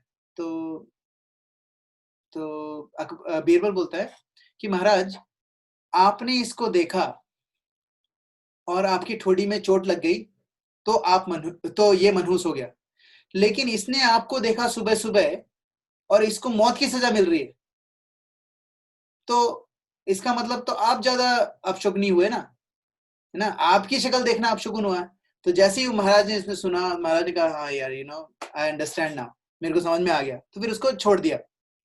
कहने का मतलब यह है कि शगुन और अपशगुन इट इज रिलेटिव, ठीक है, ठीक है। अभी क्या है, हमारा जो अल्टीमेट वेलफेयर है, हमारा जो अल्टीमेट शगुन है, शगुन जो हमारे लिए अल्टीमेट शगुन है वो है ये 8 वर्सेस, वो है ये होली नेम, ठीक है। अभी सिर्फ ये एक चीज पकड़ के, सिर्फ ये एक होली नेम पकड़ के हम लोग इस भव सागर से निकल सकते हैं। ये हमारे लिए सबसे बड़ा शगुन हो जाएगा, सबसे बड़ा शगुन माना जाएगा, ठीक है। उसी तरीके से जैसे यहाँ पर चंद्रमा की किरणें शगुन ला रही शगुन ला रही है, वैसे ही हमारा जो ये होली नेम है हमें इस भवसागर से निकाल के लेके जाएगा। नेक्स्ट इज विद्या वधु जीवनम। जीवन का मतलब होता है लाइफ, विद्या मतलब ऑब्वियसली नॉलेज। जैसे दो तरह की नॉलेज होती है, आई थिंक पहली नॉलेज है, एक को कहते हैं मटेरियल नॉलेज। मटेरियल नॉलेज जैसे होते हैं physics, chemistry, maths, biology, you know, political science, all these subject matters of material world, they are all called अविद्या। वैसे तो इनको इग्नोरेंस बोला जाता है, बट दे आर कॉल्ड अविद्या। द विद्या जो एक्चुअल नॉलेज है, that is only transcendental knowledge को ही विद्या बोला जाता है। ठीक है। When we chant, जब हम लोग चैंटिंग करते हैं, हमें वो विद्या मिल सकती है। अभी इस वर्स के बारे में मैं बताऊंगा, लेकिन थोड़ा सा जैसे जैसे गौर किशोर दास बाबा जी हैं। गौर किशोर दास बाबा जी वॉज नॉट लिटरेट, ठीक है, उन्होंने खूब सारे स्क्रिप्चर्स नहीं पढ़े थे, बट उनकी जो जिस तरीके से वो चैंटिंग करते थे, वो जो चैंटिंग थी, it has given him all the auspiciousness, all the knowledge, all the vidya that he got. He has very in-depth knowledge of all the scriptures. और उन्होंने कभी scriptures पढ़े नहीं, क्यों? क्योंकि he was chanting. That chanting reveals in its, आपके अंदर जो chanting है वो विद्या, जो आपकी जो transcendental knowledge है वो अपने आप बढ़ाती है। तभी तो देखा जाए तो हम लोग बहुत सारी लेक्चर सुनते हैं, बहुत सारी चीजें पढ़ते हैं, लेकिन जब हम कोई महाराज आता है या फिर कोई सन्यासी होते हैं जो बहुत सीनियर डिवोटीज होते हैं, उनके मुंह से सुनते हैं तो एकदम से ट्रांसफॉर्मेशन कैसे आ जाता है, जबकि इंफॉर्मेशन सेम है जो हमने कल पढ़ी थी। हाँ, किसी ने बताया, उन्होंने बताया, सब जगह एक ही इंफॉर्मेशन है। लेकिन जब वो सन्यासी के मुंह से निकलती है या फिर किसी एडवांस डिवोटी के मुंह से निकलती है, तो वो रियलाइजेशन होती है, वो नॉलेज नहीं होती, वो रियलाइजेशन होती है, क्योंकि वो that person has realized that knowledge. जब आपके अंदर रियलाइजेशन आ गई है, तब आप जब प्रीच करते हो, वो लाता है ट्रांसफॉर्मेशन। वरना everything is just information, no transformation, है ना। सो हाँ, अब डिवोशन जो है, हमारी जो भक्ति है ना, ये जो ट्रांसेंडेंटल नॉलेज है जिसको विद्या कहते हैं, उसका अल्टीमेट जो गोल है वो है भक्ति। ठीक है। अब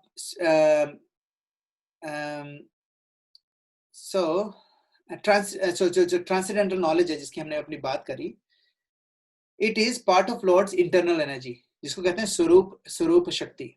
जो भगवान की दो एनर्जी है, दो शक्तियां, एक तो अंतर शक्ति और बाहर शक्ति। ठीक है। जो एक इंटरनल एनर्जी है जिसको कहते हैं स्वरूप शक्ति और योग माया, वो कहां से आती है? वो आती हैं, it comes from Radha Rani. ठीक है। अब जो इसमें जो वर्ड है वधु, विद्या हमें समझ में आ गया, विद्या इज ट्रांसेंडेंटल नॉलेज। वधु का क्या मतलब होता है? वधु का मतलब होता है वाइफ। ठीक है। अभी कैसे रिलेट करा है चैतन्य महाप्रभु ने कि हरिनाम जो है वो है हस्बैंड, और भक्ति which is Vidya is the wife. ठीक है। सो हरिनाम, हस्बैंड इज हरिनाम। ठीक है। एंड और जो भक्ति है वो है वाइफ। सो जो हरि नाम है वो life and soul of the wife. Husband is life and soul of the wife, that means Hari naam is life and soul of bhakti. ठीक है। और जो भक्ति है वो स्पिरिचुअल नॉलेज का कंक्लूजन है, end of the spiritual knowledge. ठीक है। और इसीलिए कहते हैं विद्या वधु जीवनम। ठीक है। जीवनम का मतलब कि लाइफ गिविंग, है ना। तो इसका मतलब यह है कि जो ये होली नेम है, ये हमें क्या करता है? हमें भक्ति की परिपक्वता देता है ना। It is the life of all transcendental knowledge, not one transcendental knowledge और टू ट्रांसेंडेंटल नॉलेज और a bit of transcendental knowledge, या फिर हाफ ऑफ ट्रांसेंडेंटल नॉलेज, या फिर tons of transcendental knowledge. No, it gives you all transcendental knowledge. That means अगर आपको हरि नाम मिल जाता है तो आपको कुछ और समझने की जरूरत ही नहीं, कुछ और बचा ही नहीं समझने के लिए। That's what it means. It gives you all transcendental knowledge. And it's मतलब इसका मतलब, लेकिन इसमें ये नहीं बोला है कि इट गिव्स यू अविद्या, it doesn't give you material qualification, it doesn't give you material knowledge, it gives you transcendental knowledge, है ना. नेक्स्ट इज आनंदम बुद्धिवर्धनम प्रतिपदम. सो आनंद का मतलब होता है ब्लिस, ठीक है. अम्बुधि का मतलब होता है, अम्बुधि का मतलब होता है ओशन, और वर्धनम का मतलब होता है इंक्रीज. सो जो जो ब्लिस, आनंद, आनंद का जो सागर है, और इंक्रीज, हमेशा वो सागर जो हमेशा बढ़ता जाता है, वो आनंद का सागर जो हमेशा बढ़ता जाता है, वो आनंद हमें देता है हरिनाम. अब जैसे हम लोगों को पता है कि हमारी जो सोल है, हमारी जो आत्मा है, उसका साइज क्या है, 1/10,000 of the tip of the hair, है ना. हमारे बाल का जो टिप है उसको 10,000 भाग में डिवाइड कर दिया जाए, उसमें से जो एक भाग है वो हमारी साइज है सोल का, ठीक है. तभी तो हम लोगों को कहते हैं, जो जीवात्मा है उनको कहते हैं अणु, है ना. और भगवान को क्या बोलते हैं, विभु, है ना. तो भक्ति में हम लोगों को जो खुशी मिलती है वो इस, जैसे कई लोग बोलते हैं कि भक्ति, क्योंकि हम लोग छोटे हैं, ठीक है, हम लोगों को भक्ति में जो खुशी मिलेगी वो भी छोटी होगी, क्योंकि हमारी औकात ही छोटी सी है ना. लेकिन चैतन्य महाप्रभु कहते हैं नहीं, एक छोटा सा जीव, हमारे जैसे छोटा सा जीव कृष्ण भगवान के होली नेम चैंट करने की वजह से उसको इतना आनंद मिलता है जो कि एक ओशन के बराबर है, और वो ऐसा ओशन जो हमेशा बढ़ रहा है. ऐसा नहीं कि इंडियन ओशन और पैसिफिक ओशन जो सीमित हैं, जो he is talking about the actual ocean which is ever increasing. आनंदम बुद्धि वर्धनम, आनंद मतलब ब्लिस, अंबुधि मतलब ओशन, एंड वर्धनम मतलब इंक्रीज, हमेशा एवर इंक्रीजिंग, है ना. जैसे प्रहलाद महाराज हैं, ठीक है. प्रहलाद महाराज अपनी प्रेयर में बोलते हैं, माय लॉर्ड, भगवान मुझे ना आपको, मेरे को पर्सनली जो मैंने आपको देखा, इट एक्चुअली मैं पर्सनली जो मैं आपको देख रहा हूं, मेरे को जो आनंद आ रहा है वो एक ओशन के बराबर है ना. अब प्रहलाद का मतलब क्या होता है, आह्लाद. सो आह्लाद मीन्स सॉरी,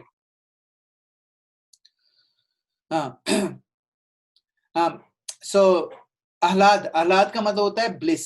आह्लाद जो होता है ना, जैसे हम लोग गाते हैं प्रहलाद आह्लाद दायिने, है ना. प्रहलाद का मतलब होता है प्रकृष्ट रूपेण आह्लाद, मतलब that means it is full of bliss, इसको कहते हैं प्रहलाद. प्रहलाद महाराज का मतलब वही है, ठीक है.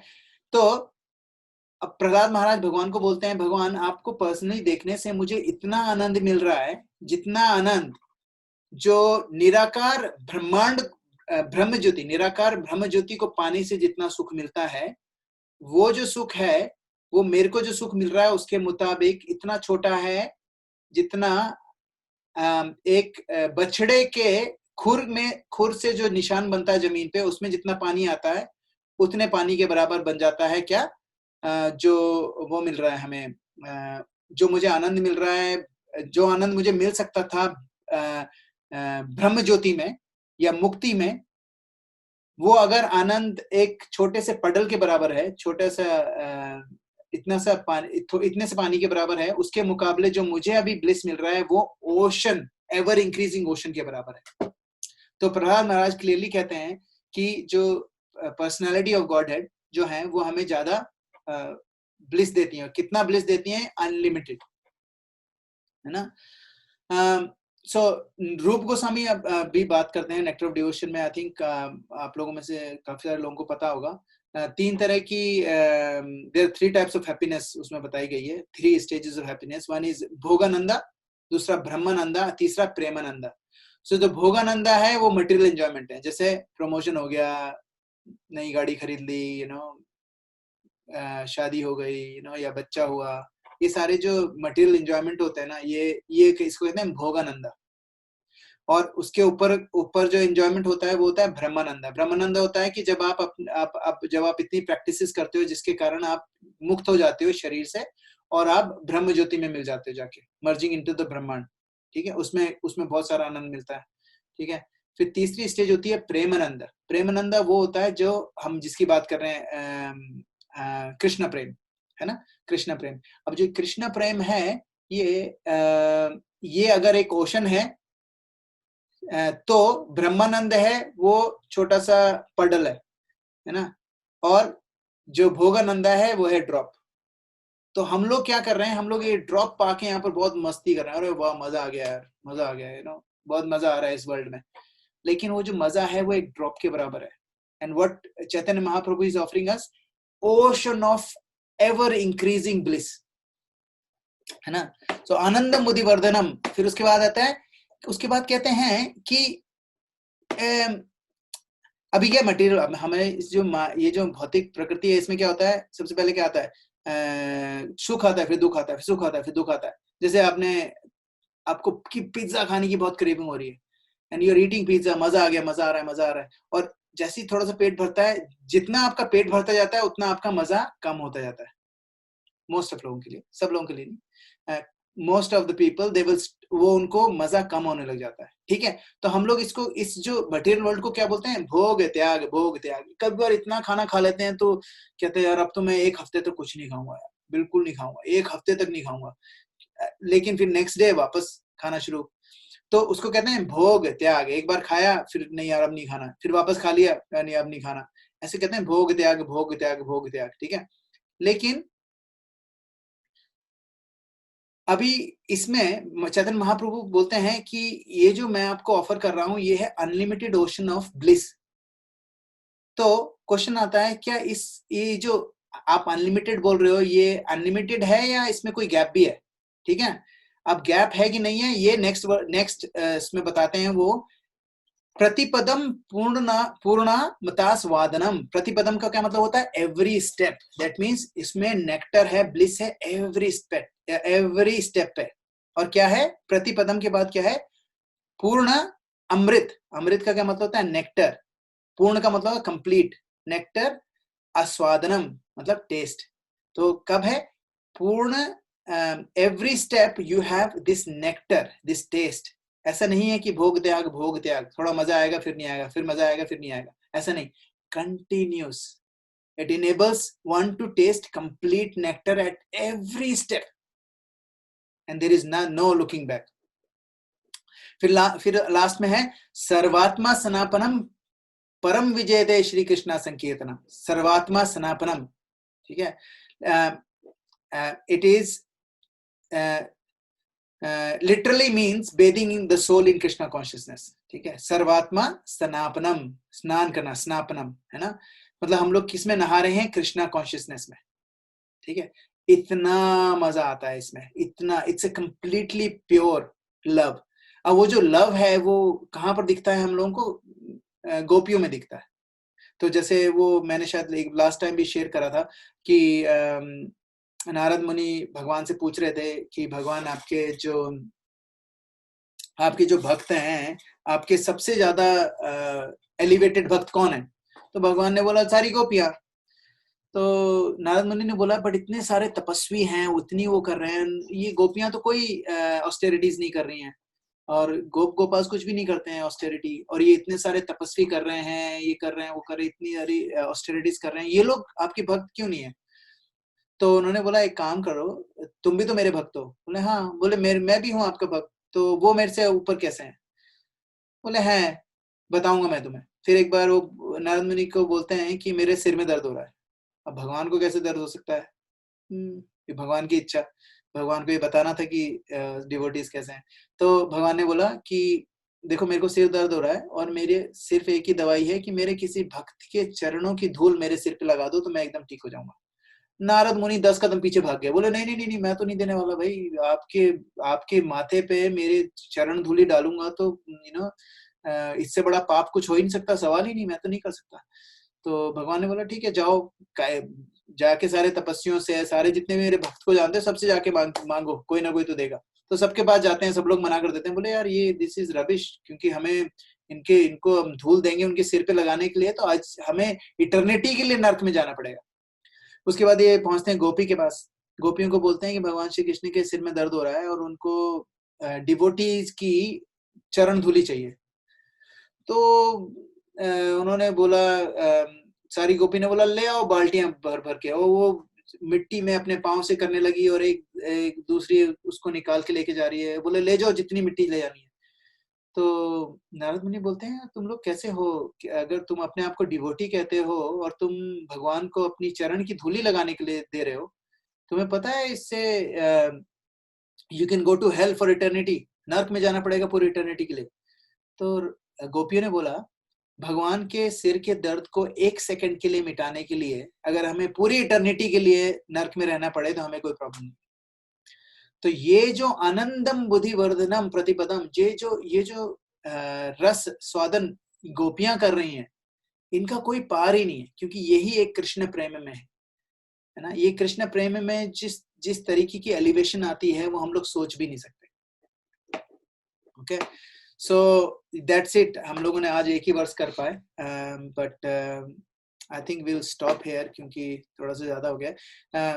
क्लोजिंग थिंग ये है कि मैं आपको ये जो प्रेयर्स हैं ये भेज दूंगा, और आइडियली अगर आप ये प्रेयर्स सुबह चैंटिंग से पहले करें तो उसमें चैंटिंग में भी काफी फर्क पड़ता है, क्योंकि फिर आपको चैतन्य महाप्रभु की मर्सी मिलेगी इस शिक्षाष्टकम को पढ़ने से, और उसको पढ़े और उसका मीनिंग भी पढ़ें।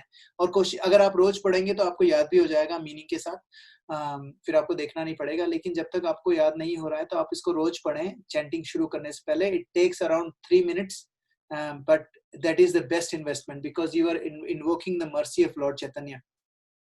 तो प्लीज आप सबसे रिक्वेस्ट है कि आप जब भी चैंटिंग करने बैठें सुबह सुबह, तो आप एक बार ये शिक्षाष्टकम प्रेयर्स को पढ़ें। और जैसे मैंने बोला शुरू के उसमें, समझ में आए नहीं आए या फिर इंटरेस्ट आए चाहे नहीं आए, लेकिन भगवान की मर्सी जरूर मिलेगी, क्योंकि दैट्स व्हाट चैतन्य महाप्रभु खुद ही बोल रहे हैं इसमें। और I think that's it, will stop here and I will see if anyone has any questions और comment.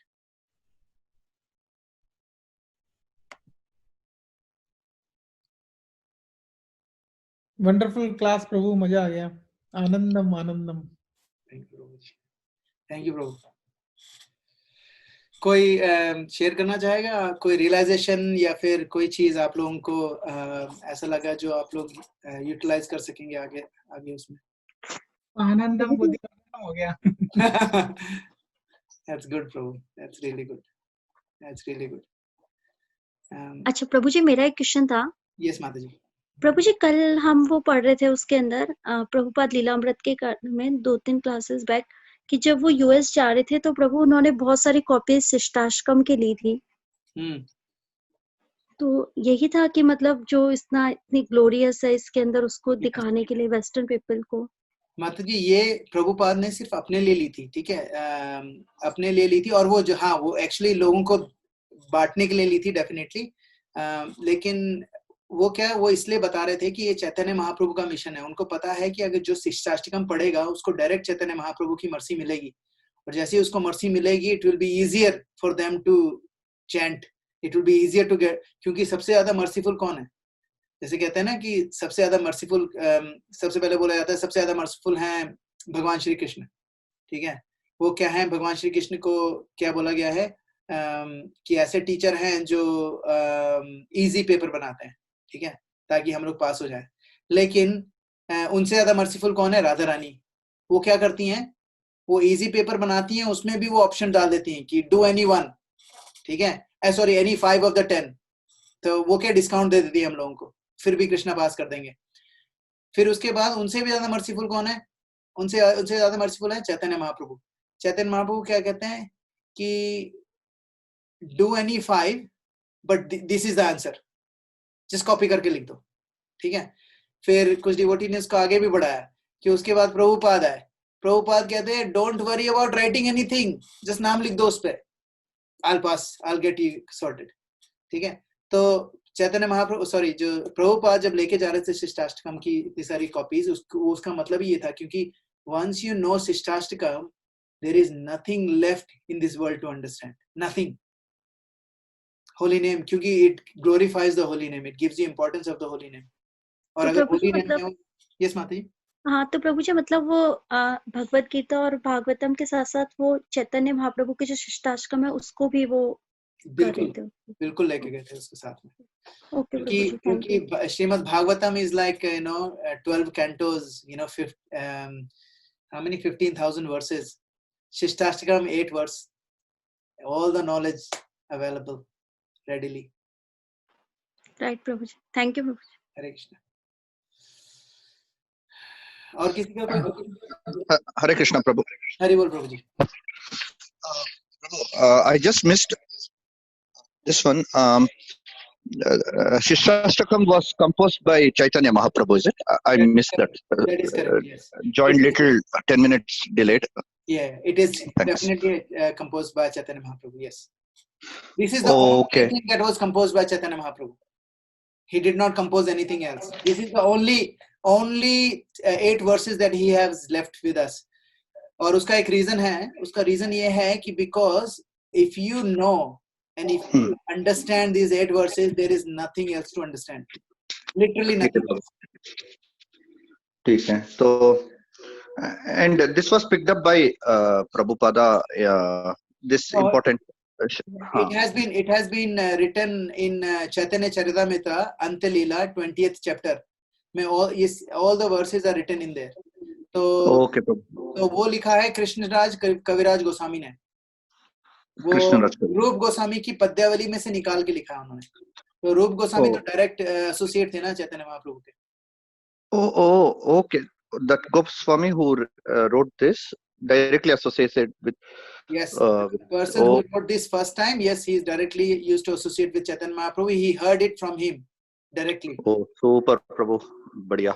Thanks, Prabhu. Thanks for picking this topic today. Thank you very much. Hare Krishna. Hare Krishna. Thanks. प्रभु जी मेरा ना एक और question था। Yes, माता जी। Sorry प्रभु जी। No problem. प्रभु जी उन्होंने ना बाद में क्यों संन्यास ले लिया था? क्योंकि उनका मेन मूवमेंट तो संकीर्तन ही था। क्यों वो अपने सिर्फ क्लोज डिवोटीज को ही वो दे रहे थे डिवोशन सर्विस में, जो आपने बताया शुरू के अंदर? तो क्वेश्चन आपका है कि उन्होंने संन्यास जल्दी क्यों लिया, ये पूछ रहे हो आप? संन्यास नहीं प्रभु जी, आपने बताया था कि लास्ट में वो सिर्फ अपने क्लोज डिवोटीज को ही मतलब एसोसिएशन दे रहे थे। वो संकीर्तन मूवमेंट में नहीं थे बाद के टाइम पर। हाँ, संकीर्तन उन्होंने कम कर दिया था। उसका देखो जहाँ तक मैंने पढ़ा है और सुना है, उसका रीजन ये था कि Chaitanya Mahaprabhu wanted to show some very deep ecstatic symptoms that he is feeling. वो शेयर करना चाहते थे, लेकिन अगर वो पब्लिक के सामने शेयर करते तो they would have कुछ लोगों को समझ में नहीं आता वो, और अगर उनको समझ में नहीं आता तो गलती से चैतन्य महाप्रभु के खिलाफ अपराध कर सकते थे, और अपराध एक बार चैतन्य महाप्रभु के खिलाफ अपराध कर दिया तो फिर ऑब्वियसली उसकी भक्ति कभी फलने फूलने वाली नहीं है। तो लोगों को उस चीज से बचाने के लिए और वो उस एस्थेटिक सिम्टम्स को फिर भी महसूस करने के लिए ही स्टार्टेड रिट्रैक्टिंग, आखिरी अपनी अंतलीला में ही स्टार्टेड रिट्रैक्टिंग हिज संकीर्तन में जाते थे लेकिन बहुत कम जाते थे, क्योंकि फिर उनसे सहन नहीं होती थी ये जो एक्सटैटिक उसमें मूड में वो चले जाते थे, उनसे सहन नहीं होता था वो, और फिर वो ऐसे ऐसे सिम्टम्स दिखाते थे कि लोग कई बार गलत मीनिंग भी निकाल सकते थे उसका, और फिर उनके खिलाफ अपराध भी कर सकते थे, और जिसके कारण उनको नुकसान हो जाता। उनको बचाने के लिए भगवान चैतन्य महाप्रभु ने धीरे धीरे he started retrieving himself from the public congregation. तो सिर्फ अपने जो वेरी क्लोज एसोसिएट्स होते हैं उनके साथ ही शेयर करते थे कि वो कैसा फील कर रहे हैं, और उनके साथ वो इसलिए शेयर करते थे ताकि ये जो सिम्टम्स हैं ये हम लोगों को थोड़े से पता चल सकें, ताकि हमें समझ में आए कि it's not something which is जैसे कानों सुनी बात नहीं है, लोगों की आंखों देखी बात है। तो हम लोगों को उसमें थोड़ा सा विश्वास आया इस चक्कर में, और शीलाजीव गोस्वामी, रूप गोस्वामी उसको इस तरीके से लिख सके, इसलिए वो अपने क्लोज एसोसिएट्स को ही बताते थे ये चीजें। इसका कोई और भी रीजन हो सकता है माता जी, कुछ डीपर मीनिंग भी हो सकता है जो मुझे नहीं पता, सॉरी। क्योंकि प्रभु जी मुझे यही डाउट हुआ कि उनका मेन मोटिव तो संकीर्तन ही था और लास्ट में उन्होंने उसी को क्यों कम कर दिया। हाँ, वो इसीलिए क्योंकि वो इस मूड में थे ना कि it could be dangerous for other people. Right, thank you प्रभु जी। और किसी का कोई क्वेश्चन है, कमेंट? हरे कृष्णा प्रभु। हरे कृष्णा माता जी।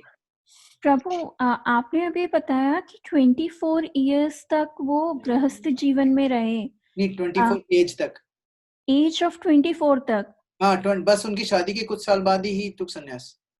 Okay He took sannyas at the age of 24। Okay. And प्रभु आप वो जो 7th वर्स में बोल रहे थे mood of separation, mood of separation विप्रलंबा भाव बोलते हैं। विप्रलंबा भाव, यस मैं भूल गया था उसको। विरह जो होता है उसको कहते हैं विप्रलंबा भाव। यस ओके प्रभु, वो अपन पढ़ेंगे। It is very very deep and it is very melodious. जो उसकी जो मीनिंग है ना 7th वर्स का, it's very very beautiful. Even 8th verse का भी बहुत वो है, तो हम लोग उसको डिटेल में पढ़ेंगे। और आई डोंट नो अगर आप लोगों को कोई प्रॉब्लम नहीं हो तो we can do it 3 session as well, but we'll see whatever you guys want to do। मैं स्वर्ण कृष्ण प्रभु से बाद में बात करूंगा and we'll see what we can do। प्रभु आज मेरे को लग रहा था एटलीस्ट 3 वर्सेस हो जाते तो it will be possible, but I got carried away। very bad time management। कोई और क्वेश्चन? और प्रभु जी एक क्वेश्चन था, Yes, भाव भक्ति और रागानुगा भक्ति में क्या डिफरेंस है?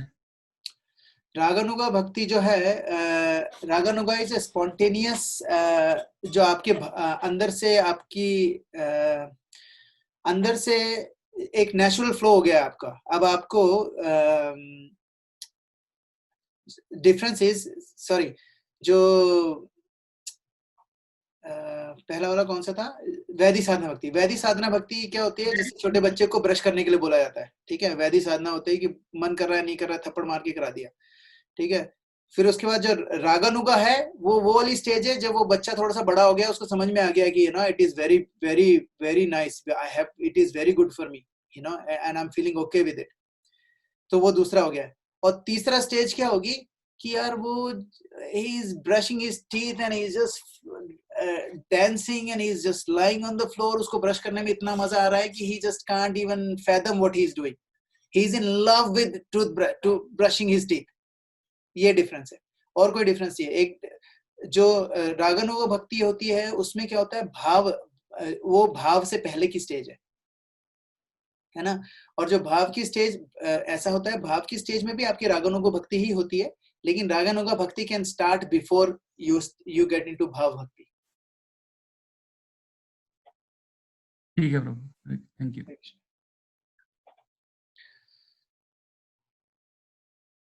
और किसी का कोई क्वेश्चन और कमेंट्स या फिर कोई रियलाइजेशन शेयर करना चाहे, क्विक रियलाइजेशन?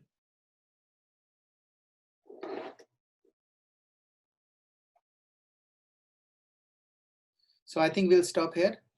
शिला प्रभुपाद की जय, सामवेद भक्तवंद की जय, शिष्टाष्टकम प्रेयर्स की जय, गौर निताय की जय, निताय गौर प्रमानंदे, हरि हरि बोल। हरि बोल। हरे Thank you, Prabhu. Thank you. Hare Krishna. Thank you, Rajesh Prabhu. Hare Krishna.